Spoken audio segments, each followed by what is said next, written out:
Hello, everyone. This is Marwa Seif, a teacher of English and a teacher educator from Egypt. Actually, it's my pleasure that I was invited to the 27th conference, Nile TESOL, for 2023 session, day one and day two.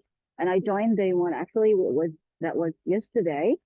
I enjoyed it very much, and I want today to share one of my takeaways of one of my sessions, which was entitled Exploring Our Language Teacher Identity, Self-Reflexive and Discussion Activities by Dr. Susan Raiso and Maria Furley from the American University in Cairo. Okay, in her session, Susan tried to present some, let me share the screen here. I hope that you can see the screen.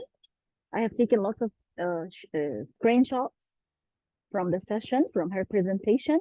And now I'm trying to summarize her session for you today in order to share the knowledge that I got from the session. I really enjoyed it, by the way. She was trying to speak about exploring our language teacher identity, how to explore my identity as a teacher, how to describe myself as a teacher. And as a warm up for the session, she asked us, together with a partner, to work together in pairs in order to describe ourselves using three words, three adjectives as teachers. Of course, I said to my partner that I can describe myself being dedicated kind of person who plans very well, prepares very well before starting teaching inside the lesson or during the training session. I'm also a kind of ambitious person and a kind of curious person who really aspires for more knowledge concerning teaching learning process. Okay, this is the first slide.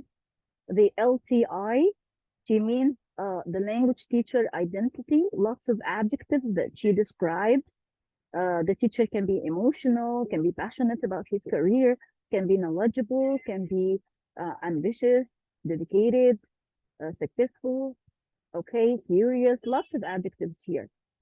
Okay, here is Dr. Susan and her partner, Dr. Maria, trying to present the session.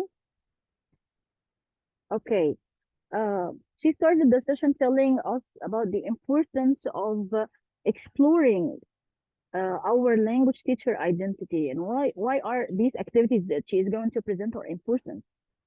She says that these activities raise awareness, identify tensions that the teacher all the time feels of during his career. It constructs more intentional and conscious language teacher identities, and it fosters connection and solidarity. And as well, also it aids with tensions to avoid burnout. You know that all of us sometimes feel very overwhelmed with lots of chores and commitments to do in this tiring kind of career of professional teaching. So, what are the activities that she tried to present in her sessions? First of all, as you can see on the slide, this activity is called identity collage. And in this activity, we have two steps to work individually in order to choose images. So I, as a teacher, in this activity, I can choose images that represent um, my language teacher identities and arrange them on a poster board. This can also be done virtually, by the way. And as a second step, this step is peer work or group work, where I can share with a colleague explaining what I was describing, and how these images represent our identity. By the way, I thought about the whole issue, and I think that we can adapt these activities and present them to our students. Okay, not only to ourselves as teachers or to our teachers in the training sessions, but we can use these activities that she presented in our lessons to our students. So, for example, I can ask my students to choose images that represent themselves as students. okay, to explore their being their identity as students as well. So this is, I think, is a wonderful activity to do. Let's move on to another activity that she presented.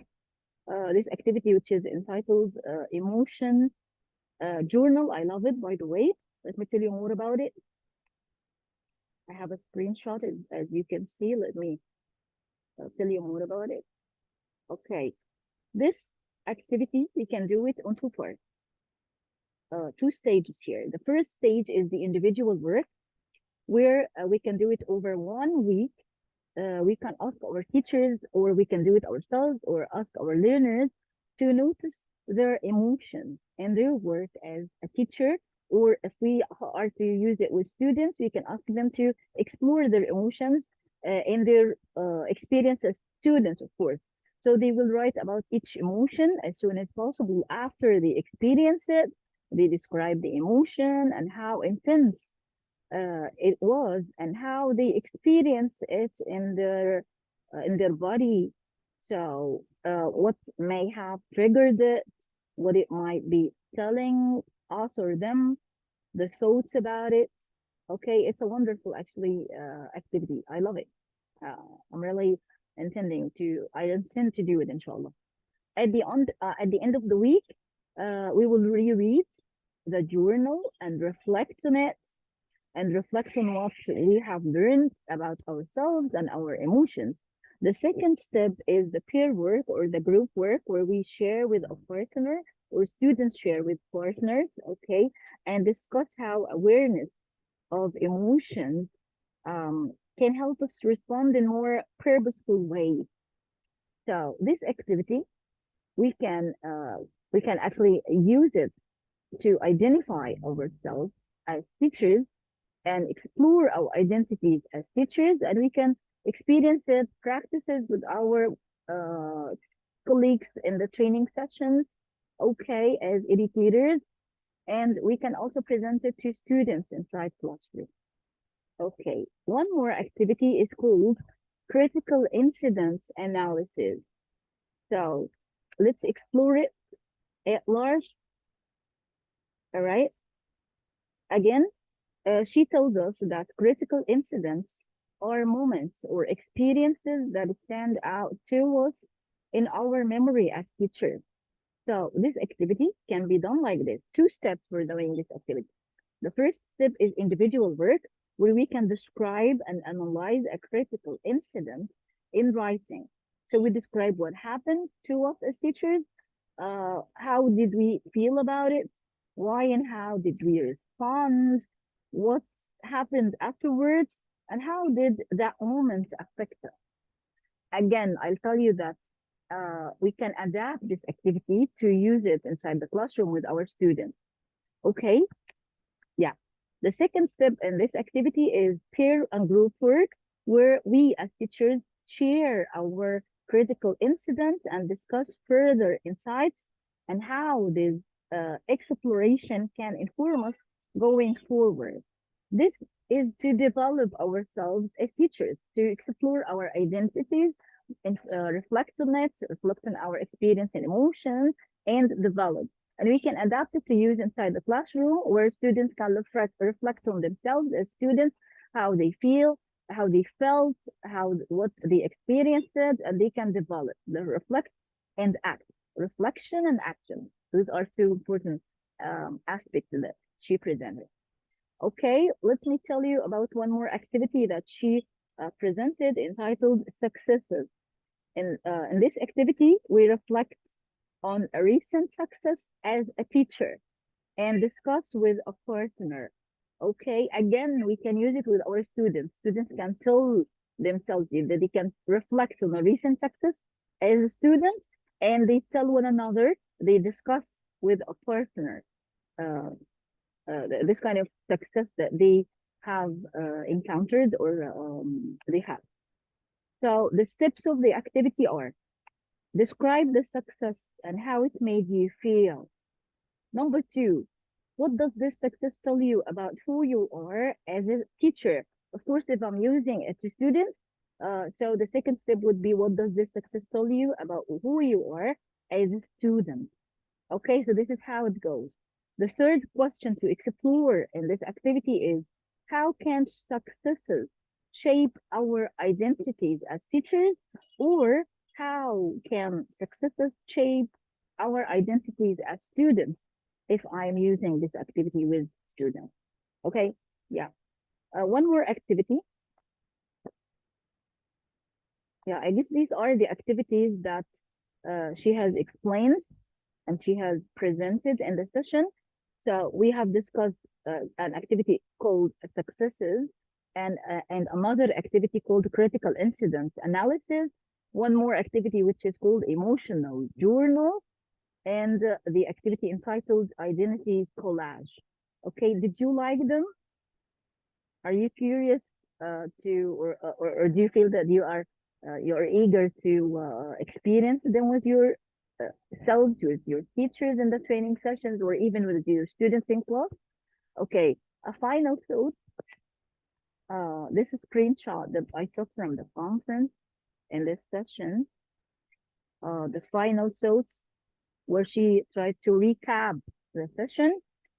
She explored the importance of exploring language teacher identity, and told us that this can happen individually and collaboratively. These activities can be done actually both individually and collaboratively. And there are many other activities and assignments that can lead to stronger language teacher identity development. Of course, there are more.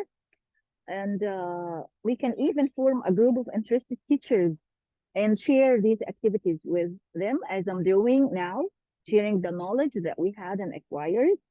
We can even choose and adapt these appropriate to our context. We can, as I've just told you, we can adapt them with teachers, with ourselves, and even with our students. Okay, we can modify them, adjust them. Okay, so we either adopt or adapt them. We can even design more. I hope that you enjoyed my takeaways and summary of this session that I attended in day one of the conference, of the Nile TESOL conference. Thank you so much for this, for following me, and I wish that I summarize more and more sessions of that tour of the conference, the Nile TESOL for 2023. Thank you and take care. Let me stop the recording. Take care.